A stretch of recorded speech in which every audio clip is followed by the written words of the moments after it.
उस दिन गौतम बुद्ध एक सभा में प्रवचन दे रहे थे। सभी बड़े प्रेम और ध्यान से बुद्ध की बातें सुन रहे होते हैं। श्रोताओं में पास के गांव का एक व्यक्ति भी बैठा बुद्ध को सुन रहा था। उसे बुद्ध का प्रवचन बहुत अच्छा लगता है। जब प्रवचन देकर बुद्ध वहां से उठकर चलने लगते हैं तो वह व्यक्ति दौड़ता हुआ बुद्ध के पास आता है और उन्हें रोक लेता है। वह हाथ जोड़कर बुद्ध से नम्र निवेदन करता है, हे बुद्ध, मैं एक किसान हूँ और पास के ही गांव में रहता हूँ। कृपया करके हमारे गांव आकर भी आप प्रवचन दें। हम सब गांव वाले धन्य हो जाएंगे। बुद्ध मुस्कुराकर कहते हैं, अवश्य, मैं कल ही तुम्हारे गांव आऊंगा। यह कहकर बुद्ध और उनके भिक्षु वहां से चले जाते हैं। अगले ही दिन बुद्ध अपने भिक्षुओं के साथ उस किसान के गांव जाते हैं।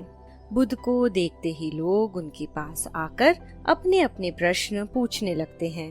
पूरे दिन बहुत से लोग बुद्ध के पास उन्हें सुनने या फिर अपनी समस्याओं का समाधान करवाने आते जाते रहते हैं। मगर वह किसान जिसने बुद्ध को अपने गांव आमंत्रित किया था, वह बुद्ध को मिलने नहीं आता। वह किसान इसलिए नहीं आ पाता है क्योंकि उसी दिन उसके दोनों बैल खो जाते हैं।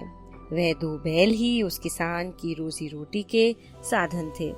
किसान घर में बैठा चिंतित होकर सोच रहा होता है कि वह बुद्ध को सुनने जाए या फिर अपने बैलों को ढूंढने। किसान दुविधा में पड़ जाता है कि दोनों विकल्पों में से वह किसे चुने, पहले बुद्ध का प्रवचन या फिर उसके बैल। बहुत देर सोचने के बाद वह निश्चय करता है कि पहले वह अपने बैलों को ढूंढने जाएगा।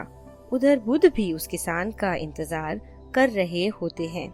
मगर बहुत देर राह देखने के बाद बुद्ध और उनके शिष्य वहां से लौट जाते हैं। उधर किसान बहुत मेहनत करने के बाद अपने बैलों को ढूंढ लाता है। किसान को बहुत खुशी होती है कि उसे उसके बैल वापस मिल गए, मगर उसे इस बात का बहुत दुख भी होता है कि उसने बुद्ध को अपने गांव बुलाया था और वह खुद ही उन्हें मिलने और सुनने न जा सका। अगले दिन किसान बुद्ध को ढूंढते ढूंढते उनके पास पहुंच जाता है और उन्हें देखकर रोने लगता है। तुम रो क्यों रहे हो? बुद्ध उस किसान से पूछते हैं। बुद्ध, मैंने ही तो आपको अपने गांव आमंत्रित किया था और मैं ही आपसे मिलने न आ सका। हे बुद्ध, कल मेरे दोनों बैल वन में खो गए थे। मेरे पास 2 ही विकल्प थे, या तो मैं आपको सुनने आऊं या फिर अपने बैलों को ढूंढूं।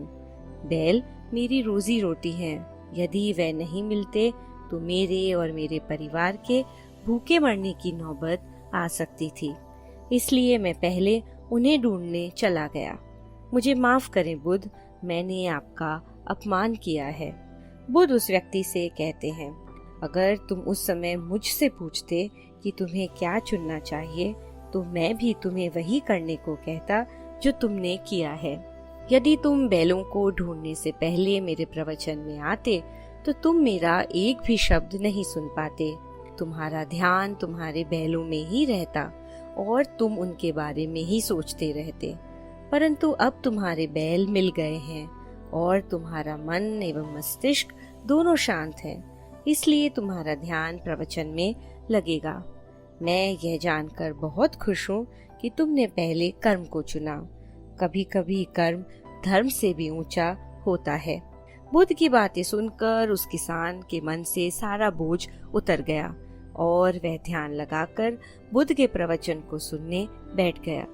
मित्रों, इंसान का जीवन धर्म और कर्म के बीच चलता है। व्यक्ति कभी धर्म की तरफ रुख करता है तो कभी कर्म की तरफ। जीवन में यह समझना और सही निर्णय लेना बहुत जरूरी है कि कब धर्म का साथ देना है और कब कर्म का।